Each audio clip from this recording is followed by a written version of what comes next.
ಮೈಸೂರಿನ ತ್ರಿವೇಣಿ ಸಂಗಮದಲ್ಲಿ ಕುಂಭಮೇಳ ನಡೀತಾ ಇದೆ.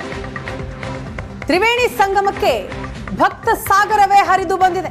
ಕುಂಭಮೇಳದ ಕೊನೆಯ ದಿನ ಇವತ್ತು. ಈ ಹಿನ್ನೆಲೆ ಭಕ್ತ ಸಾಗರವೇ ಕುಂಭಮೇಳಕ್ಕೆ ಹರಿದು ಬಂದಿದೆ. ಮಾಘ ಪೂರ್ಣಿಮೆಯ ದಿನ ಪುಣ್ಯ ಸ್ನಾನಕ್ಕೆ ಜನವೋ ಜನ. ಮಾಘ ಪುಣ್ಯ ಸ್ನಾನ ಮಾಡಿದ್ದಾರೆ ಲಕ್ಷಾಂತರ ಭಕ್ತರು. ದೃಶ್ಯದಲ್ಲಿ ನೋಡ್ತಾ ಇದ್ದೀವಿ, ಲಕ್ಷಾಂತರ ಸಂಖ್ಯೆಯಲ್ಲಿ ಭಕ್ತರು ಮೈಸೂರಿನ ತ್ರಿವೇಣಿ ಸಂಗಮಕ್ಕೆ ಬಂದಿದ್ದಾರೆ. ಅಗಸ್ತ್ಯ, ಭಿಕ್ಷೇಶ್ವರ, ಗುಂಜಾ ಘಾಟ್ಗಳಲ್ಲಿ ಜನವೋ ಜನ.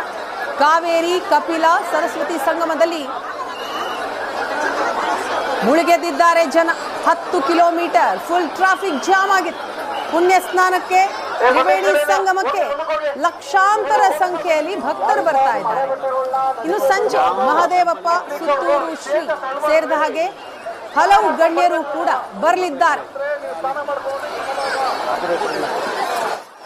ಟಿನ್ನರಸೀಪುರದ ಮಹಾಕುಂಭ ಮೇಳದಲ್ಲಿ ಈಗ ಮಠಾಧೀಶರು, ರಾಜಕಾರಣಿಗಳು ಎಲ್ಲರೂ ಕೂಡ ಪುಣ್ಯ ಸ್ನಾನವನ್ನ ಮಾಡಿ ಮಿಂದೇಳ್ತಾ ಇದ್ದಾರೆ. ಅದರಲ್ಲೂ ಕೂಡ ಸಹಸ್ರಾರು ಭಕ್ತಾದಿಗಳು ಕೂಡ ಇರ್ತಕ್ಕಂಥದ್ದು.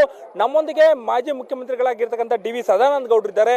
ಅವರು ಕೂಡ ಇಂದು ಪುಣ್ಯ ಸ್ನಾನವನ್ನ ಮಾಡಿದ್ದಾರೆ. ಬನ್ನಿ ಅವರ ಅನುಭವವನ್ನ ಕೇಳಿ ತಿಳಿಯೋಣ. ಸರ್, ಇವತ್ತಿನ ಪುಣ್ಯ ಸ್ನಾನದ ಅನುಭವದ ಬಗ್ಗೆ.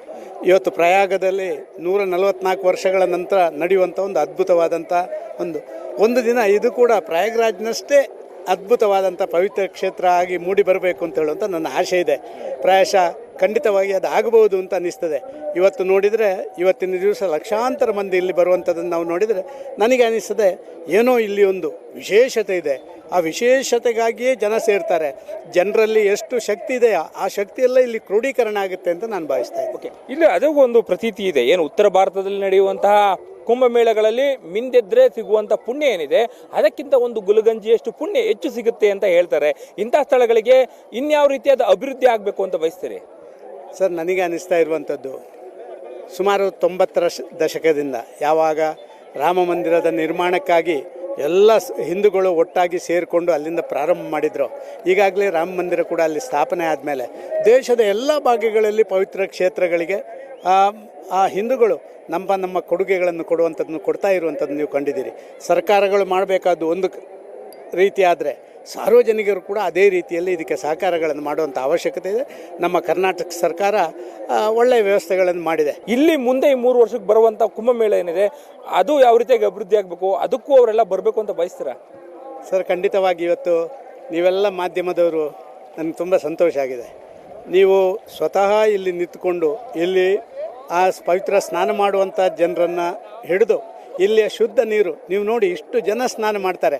ಆದರೂ ಕೂಡ ಒಂದು ಚೂರು ಕೂಡ ಆ ನೀರನ್ನು ನೋಡಿದರೆ ಯಾರು ಸ್ನಾನ ಮಾಡಿ ಅಶುದ್ಧ ಮಾಡಿದ್ದಾರೆ ಅಂತ ನಮಗೆ ಅನ್ನಿಸ್ತಾನೇ ಇಲ್ಲ. ಇದೇ ಒಂದು ಶಕ್ತಿ ಅಂತ ನಾನು ಭಾವಿಸ್ತಾ ಇದ್ದೇನೆ. ಪ್ರಧಾನಮಂತ್ರಿಯವರಿಗೊಂದು ಪತ್ರ ಬರೆಯಬೇಕು ಅಂತಿದ್ದೇನೆ. ಪ್ರಯಾಗ್ರಾಜದ ರೀತಿಯಲ್ಲೇ ಈ ದಕ್ಷಿಣ ಭಾರತದ ಈ ಪುಣ್ಯಭೂಮಿಯನ್ನು ಕೂಡ ಅಭಿವೃದ್ಧಿ ಪಡಿಸುವಂಥ ಎಲ್ಲ ಕೆಲಸ ಕಾರ್ಯಗಳಾಗಬೇಕು ಅಂತ ಹೇಳುವಂಥ ಆಶಯ ನಂದು. Thank you sir. ಸೊ ಇದಿಷ್ಟು ಮಾಜಿ ಮುಖ್ಯಮಂತ್ರಿಗಳಾಗಿರ್ತಕ್ಕಂಥ ಸದಾನಂದ ಗೌಡ ಅವರ ಮಾತು. ಕ್ಯಾಮ್ರಾ ಪರ್ಸನ್ ನವೀನ್ ಜೊತೆ ಮಧುಎಂ ಚಿನ್ಕುರುಳಿ, ಏಷ್ಯಾನೆಟ್ ಸುವರ್ಣ ನ್ಯೂಸ್, ಮೈಸೂರು.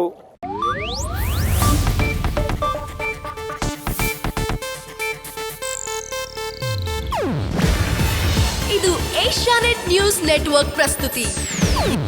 ನೀವು ನೋಡ್ತಿದ್ದೀರಾ ಏಷ್ಯಾನೆಟ್ ಸುವರ್ಣ ನ್ಯೂಸ್.